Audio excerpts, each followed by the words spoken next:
अस्सलाम वालेकुम व्यूअर्स, मैं दीवान असगर डिज़ाइन एंड बिल्ड के प्लेटफॉर्म से।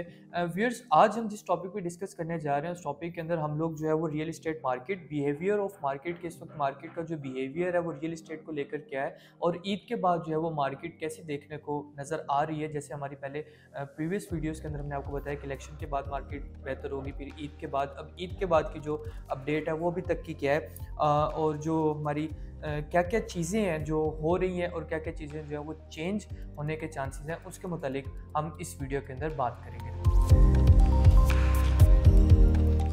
तो जी हाँ, जनाब, जैसा कि आपने अभी पहले सुना कि हम लोग बात कर रहे थे ईद के बाद की जो सूरत हाल थी, उसके अंदर मैं अगर आपको बताता चलूँ तो हम लोगों ने देखा ही है कि मार्केट जो है अभी भी एक पैनिक सिचुएशन जो है मार्केट के अंदर क्रिएट है। लोग जो हैं वो पैनिक हैं कि पता नहीं आने वाले टाइम के अंदर रियल इस्टेट मार्केट के अंदर क्या होगा, कि जो हम लोगों ने प्रॉपर्टीज़ को बाई किया हुआ है वो हमारी जो प्रॉपर्टीज़ हैं वो डाउनफॉल का शिकार होंगी, कि अपवर्ड की तरफ देखेंगे या डाउनवर्ड की तरफ देखेंगे, जहाँ पे हमारी जो इन्वेस्टमेंट्स हैं वो हमें डूबती हुई नज़र आ रही हैं या आगे प्रॉफिटेबल होती हुई नज़र आ रही है। तो जहाँ तक तो लोगों की बात है, तो लोगों को तो हर चीज़ में जो है वो इस वक्त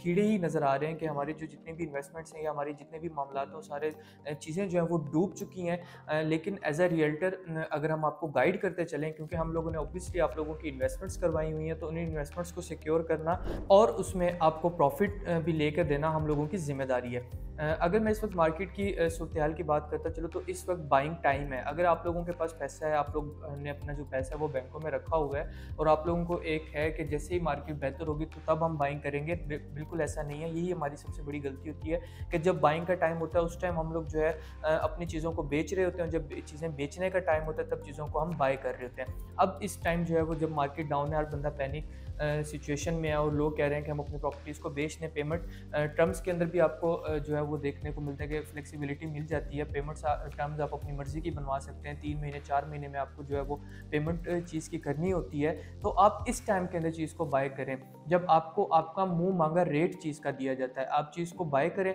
और उसके बाद जब आप देखेंगे मार्केट में तेज़ी है, तो उसके अंदर आप भी जो एक बहती गंगा होगी उसके अंदर आप अपने भी हाथ धो लीजिएगा, उसके अंदर आप जो है वो चीज़ को अपने को बेच दीजिएगा। तेज़ी की मार्केट के अंदर चीज़ को बेचना खरीदना कोई बड़ी बात नहीं होती। सिचुएशन जब पैनिक हो मुल्क के अंदर, रियल एस्टेट मार्केट के अंदर सिचुएशन पैनिक हो, उस वक्त आप क्या करते हैं वो चीज़ मायने रखती है। अगर हमारे इन्वेस्टर हजरात हैं, उन सबको पता है कि प्रॉपर्टी की जो फील्ड है वो एक लॉन्ग टर्म फील्ड है। वो ऐसी कोई फील्ड नहीं है कि जिसके अंदर आप कहें कि मैं अभी जो है वो 5 लाख रुपए लगाऊं और मुझे 1 महीने के अंदर अंदर जो है वो 10 लाख रुपए आ जाए, तो ऐसा तो कभी नहीं हुआ। हाँ, मार्केट जब तेज़ होती है उस सूरत के अंदर ये चीज़ें जो है वो देखने को नजर आती हैं। अदरवाइज ऐसे जो रियल एस्टेट की मार्केट है वो लॉन्ग टर्म मार्केट है। अगर किसी ने इस मार्केट के साथ चलना है तो उसको लंबा इस मार्केट के साथ चलना पड़ेगा, फिर ही उसको प्रॉफिट देखने को मिलता है। अदरवाइज अभी जो है वो सिंगल डबल का टाइम है कि आप बस जो है वो कम इन्वेस्टमेंट लगाएं और जो है वो थोड़ा सा प्रॉफिट गेन कर लें या लॉस में चले जाएंगे, तो भी ये चीज़ें देखने को नजर आ रही हैं। लेकिन 2024 का जो लास्ट है और 2025 का जो स्टार्ट है, इंशाल्लाह वो हमारी रियल एस्टेट मार्केट के लिए बहुत बेहतर है। क्योंकि अभी रिसेंटली हमारी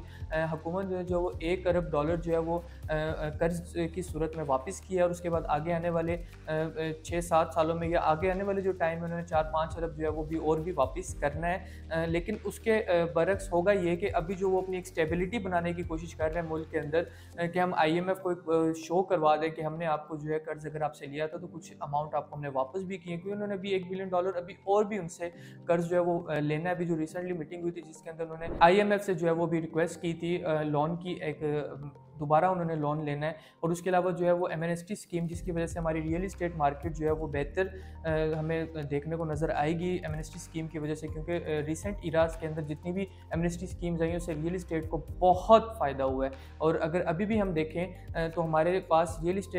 इस्टेट मार्केट में एमएनएसटी स्कीम के अलावा कोई अदर ऑप्शन नहीं है जिससे हमारी मार्केट बेहतर होगी। तो ये अभी IMF के ऊपर ही है कि वो इस बात के ऊपर भी क्या कहते हैं कि एमएनएसटी स्कीम जो है वो अप्रूव की जाएगी। अगर अप्रूव की भी गई तो वो किस चीज़ पे अप्रूव की जाएगी, क्या शराइत होंगी जिसके ऊपर एमनेस्टी स्कीम जो है उसको अप्रूव किया जाएगा। और इसके अलावा अगर हम मुल्क के अंदर जो दूसरी सूरत हाल है जिसके अंदर आपने देखा कि प्राइसेस दिन ब दिन चीज़ों की वो बढ़ती जा रही है, स्टेबिलिटी कोई नहीं है, और जो लोग हैं वो जॉब्स वगैरह भी एक तरह से इतनी ख़ास नहीं है। तो लोगों को मेरी जो इस वक्त सजेशन यही है कि आप लोग जो है वो जिधर भी लगे हुए हैं अपने कामों में, अपने कारोबार में, या जहाँ पे भी आप लगे हुए हैं, अभी लगे रहें कुछ टाइम के लिए। चेंजेस जो आपने अपनी